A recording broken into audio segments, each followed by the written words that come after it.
Olá pessoal, hoje tem Correio do Guerra para você, na nossa conversa, no nosso bate-papo, na nossa interatividade aqui no Neshf, já já.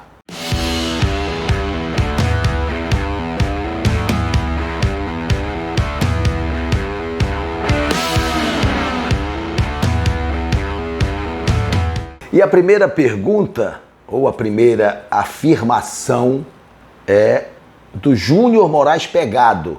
Ele diz o seguinte: Série D, aí vamos nós. Há realmente neste momento um pessimismo, uma angústia do torcedor. O Clube do Remo, no exemplo para ser dado agora, faz o seu pior começo de Campeonato Brasileiro nos últimos 30 anos, pelo menos. E isso tem assustado o torcedor. É claro, o Remo está em voltas aí com a decisão do Campeonato Paraense, tem já o São José no início da semana lá em Porto Alegre e precisa realmente reencontrar o seu modelo de jogo. O Remo não tem conseguido mostrar consistência na terceira divisão do Campeonato Brasileiro e o torcedor azulino está absolutamente impactado com estas exibições pífias do Leão Azul, né?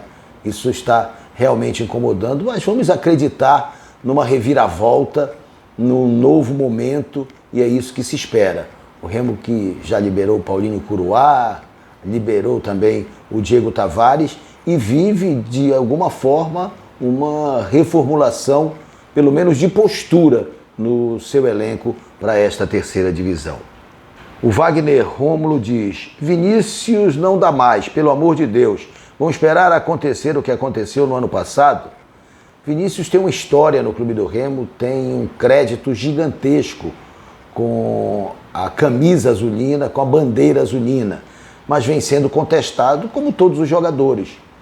E ele, exatamente por ter esta liderança, este prestígio, sofre muito com esta pressão. Ele e hoje, além dele, o Shoa e Muriqui são os grandes líderes do Clube do Remo. E o Vinícius vai ter que assumir esse ônus de uma forma muito serena. Ele tem errado, como todos, e está sendo contestado, mas não sei se é exatamente para deixar de ser o titular do Clube do Remo. Quem seria? Voltaria com o Zé Carlos? Seria o caminho? Pode ser, mas o Vinícius também é um goleiro que tem uma história e, além de tudo, uma liderança no Clube do Remo. É verdade que agora é um momento de reavaliação e de renovação, talvez, por isso a cobrança. Agora, o Emerson Pinheiro segue na mesma toada, agora para o lado do Paysandu. Esse ano, o Paysandu cai para D. É a desconfiança de um time que não engrenou. A desconfiança do torcedor tem a ver exatamente com este, digamos assim, primeiro terço de temporada do Paysandu ser muito instável. Uma oscilação absurda. O Paysandu não conseguiu mostrar um futebol absolutamente aplicado, de qualidade e de postura tática, né? E isso incomoda o torcedor. O Paysandu fez lá um segundo tempo brilhante contra o Remo no jogo da volta da Copa Verde, um ótimo primeiro tempo contra a Tuna no Campeonato Paraense, mas entregou muito pouco para o seu torcedor e por isso há essa preocupação. Além do que, o desequilíbrio do plantel, do elenco, tem atrapalhado muito a vida do Paysandu.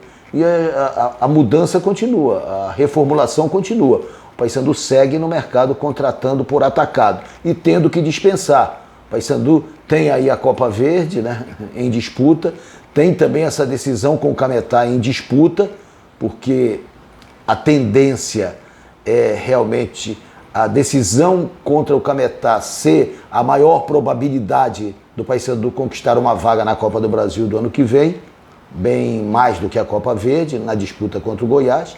Então, tem tudo isso atrapalhando a vida desse elenco loteado do Paysandu, que tem que focar, obviamente, na Série C do Campeonato Brasileiro. O Raimundo Alfredo tem que tirar esse Genilson, tá banco para ele. Wanderson e Naylor são melhores que Genilson atualmente. Também não são as coisas. Nesse momento de crise, as lideranças sofrem. A gente falou do Vinícius há pouco e agora fala do Genilson. Genilson, capitão da equipe do Paysandu, como o Vinícius no Remo, sofrendo pressão, realmente não conseguindo jogar nesta temporada e sendo alvo de muitas críticas, e é preciso realmente rever este setor defensivo do Paysandu, que tem falhado em demasia, como o do Clube do Remo. Mas o Genilson é o exemplo acabado de que a instabilidade provoca cobranças, e cobranças justas da torcida, no caso do Paysandu Esporte Clube. O Carlos Avis diz o seguinte: você esqueceu, Guerreiro, de falar com o dedo da arbitragem. Imagino que ele esteja se referindo ao pênalti marcado contra a Aparecidense a favor do Paysandu, pênalti que não aconteceu. Aliás, erros de arbitragem têm ocorrido a favor e contra os nossos clubes. E contra e a favor, eu diria, todos os clubes. Mas, de qualquer maneira, a lembrança dele faz sentido, é pertinente, né? É a única vitória dos clubes do Pará na Série C do Campeonato Brasileiro, a do Paysandu na estreia em casa contra a Aparecidense. Depois, houve prejuízos e benefícios dos nossos clubes dados pela arbitragem. O Nilson, eu acho que é isso, Pastana: Guerreiro, o que aconteceu com a equipe do Abaeté que não disputou mais o Parazão? Interessante essa lembrança, né? Não sei se vocês recordam que no ano que o Remo foi campeão brasileiro da Série C em 2005, salvo engano, na terceira fase, ele disputou com o Abaeté a vaga para seguir adiante e para, salvo engano, também enfrentar o Nacional de Manaus na sequência. E o Remo acabou conquistando o título e o acesso. E foi uma fase excelente do Abaeté.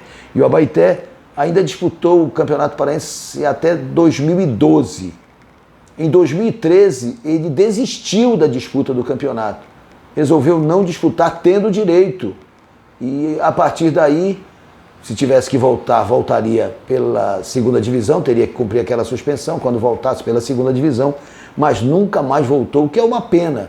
Alguns clubes assim fora da elite do futebol paraense, eles deixam saudades pela história construída, né? E a gente registra aqui o fato do Abaeté.